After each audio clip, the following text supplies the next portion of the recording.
Les Dogons, qui vivent dans les régions désertiques d'Afrique de l'Ouest, ne se distinguent pas beaucoup des autres tribus voisines installées au Mali. Comme beaucoup d'autres peuples d'Afrique, les Dogons mènent une vie très pauvre, dans de petites huttes en terre ou dans des grottes.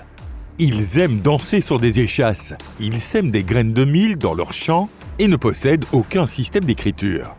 Bonjour à tous! Alors, pourquoi ce peuple se retrouve-t-il, ces derniers temps, au cœur de controverses scientifiques aussi vives? Bienvenue sur Perdue-Chan. Aujourd'hui encore, nous allons examiner tout cela en détail, étape par étape. Alors, commençons.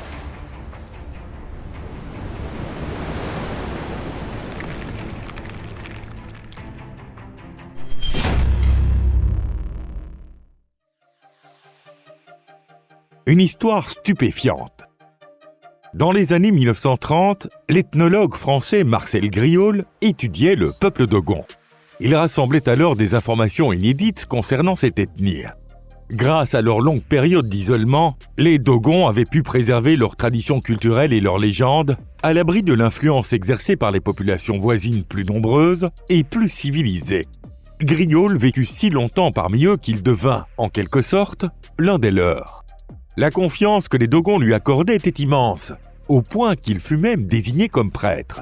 Cette investiture lui donna accès à des secrets dont la majorité des membres de la tribu n'avaient même pas connaissance. Il apprit ainsi qu'il existait une grotte gardée par un prêtre spécialement nommé, un lieu interdit à quiconque n'avait pas reçu l'initiation. Lorsque ce gardien mourait, un autre gardien était immédiatement choisi pour lui succéder. Environ 700 ans se sont ainsi écoulés. En plus de cela, Griaule connaissait un grand nombre de légendes, et il les connaissait avec une précision remarquable. Comme il ne possédait pas d'écriture, ces récits avaient été transmis oralement, de génération en génération, par la caste des prêtres. En comparant les événements historiques des Dogons avec notre chronologie moderne, on comprend que ces tribus habitent la falaise de Bandiagara depuis les années 1300. Avant cela, ils vivaient en amont du fleuve Niger, dans la région du Mandé. Le territoire actuel des Dogons se compose de petites huttes en terre à toit plat, construites de manière désordonnée au pied d'une falaise rocheuse. Fait intéressant, ces habitations sont volontairement très basses, pour empêcher les hommes en colère de pouvoir s'y tenir debout pour se battre. Il faut souligner ici que les Dogons sont réputés pour leur nature pacifique, un trait qui permit à Griaule de gagner leur confiance. Plus tard, après la Seconde Guerre mondiale, Griaule coucha par écrit tous les secrets qu'on lui avait confiés, abusant ainsi de cette confiance. S'ils avaient su lire, il est probable que les membres de la tribu se seraient opposés à la divulgation de leurs secrets. Celui qui s'y serait opposé avec le plus de force aurait sans doute été Ogotemeli, le vieux sage du village. Selon le récit de l'ethnologue Griaule, c'est lui, personnage de haut rang au sein de la tribu, qui lui transmit durant 32 jours l'information la plus secrète et la plus sacrée. Des connaissances qui troublent les astronomes. Pourtant, pendant longtemps, les travaux de Griaule n'ont suscité aucun remous. Ils n'intéressaient en réalité qu'un cercle restreint de spécialistes. Tout changea brusquement lorsqu'un des articles décrivant la vision Dogon de l'ordre du monde attira par hasard l'attention d'un célèbre astronome américain. Ce fut le début d'une véritable tempête scientifique qui se poursuit encore aujourd'hui. Mais qu'est-ce qui a bien pu bouleverser à ce point cet astronome britannique?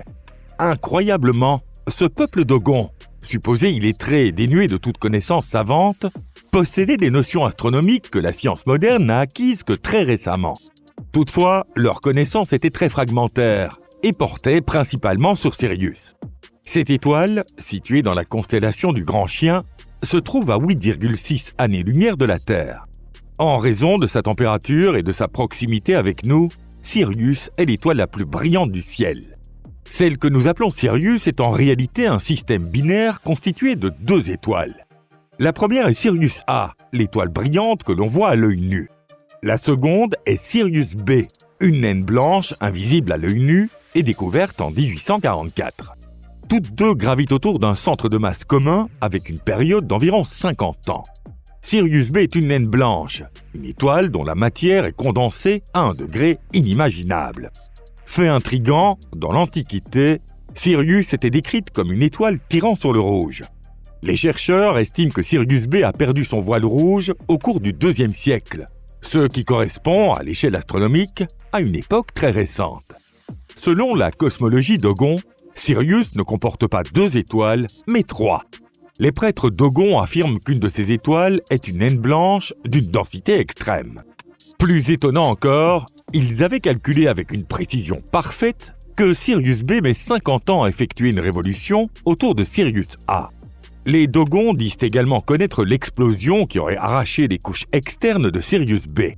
Les autres connaissances que les prêtres possèdent au sujet de l'univers et du système solaire sont, elles aussi, d'une précision stupéfiante. Par exemple, ils savent que 4 grands satellites orbitent de Jupiter, que Saturne possède des anneaux, que Mars a 2 lunes, et, selon eux, que Vénus en possède une. Les Dogons ont également une compréhension étonnamment moderne de l'origine de l'univers. D'après Griaule, le grand prêtre lui aurait exposé une vision complète de la naissance de l'univers à partir d'un état de matière extrêmement dense, comme dans le modèle du Big Bang. Pour ce peuple sans écriture, l'évolution de l'univers aurait suivi exactement le même schéma que celui décrit par les théories contemporaines. Expansion initiale, refroidissement de la matière, puis formation de spirales galactiques. Il est évidemment difficile d'imaginer comment les Dogons, peuple presque primitif, auraient pu transmettre des concepts aussi complexes dans une langue si rudimentaire, ce qui ne peut qu'alimenter le doute quant à la véracité de ces récits. La légende des êtres venus d'une autre étoile. Comment les prêtres Dogons expliquent-ils l'origine de ces connaissances stupéfiantes concernant l'univers et le système stellaire de Sirius ? La réponse est d'une simplicité déconcertante. Selon eux, tout ce savoir leur aurait été transmis par des extraterrestres venus des étoiles, les habitants de Sirius. D'après la tradition Dogon, il y a environ 700 ans, des astronautes provenant de la 3e planète du système de Sirius seraient descendus sur leur Terre. Ces êtres auraient eu sur la tête un casque rempli de liquide et seraient arrivés à bord de disques volants. Ces disques sont représentés sous forme de gravures rupestres, aux côtés de figures montrant des créatures portant sur la tête un objet étrange, rappelant le casque des combinaisons spatiales modernes. Ce qui frappe le plus, c'est que de nombreuses photographies de ces gravures ont été publiées. Et personne ne remet sérieusement en doute le fait que ces dessins gravés dans la roche remontent au XIIIe siècle, soit il y a environ 700 ans. Les prêtres Dogons croient que ces extraterrestres reviendront un jour pour leur enseigner comment utiliser correctement les connaissances qu'ils leur ont léguées. Les Dogons n'ont jamais oublié leur maître, et tous les 50 à 60 ans, ils célèbrent en leur honneur la fête du Sigi. Le fait que l'intervalle entre 2 fêtes du Sigi corresponde à peu près à la période orbitale commune de Sirius A et B ne saurait être un simple hasard. Les Dogons pensent qu'au moment de la fête du Sigi, le monde se renouvelle. Ils croient que les extraterrestres de Sirius choisissent exactement cette occasion pour revenir sur Terre. Pour la fête du Sigi, ils fabriquent des masques en bois. Et même une fois la célébration terminée, ces masques ne sont jamais jetés, ils sont conservés dans un lieu particulier. Là encore, au vu du nombre de masques préservés, il semble difficile de croire que la fête du Sigi n'ait commencé à être célébrée qu'il y a environ 700 ans par simple coïncidence. Les extraterrestres ont-ils vraiment existé ? Dans le monde scientifique, on débat encore aujourd'hui de la fiabilité de récits selon lesquels des êtres venus de Sirius auraient rendu visite aux Dogons.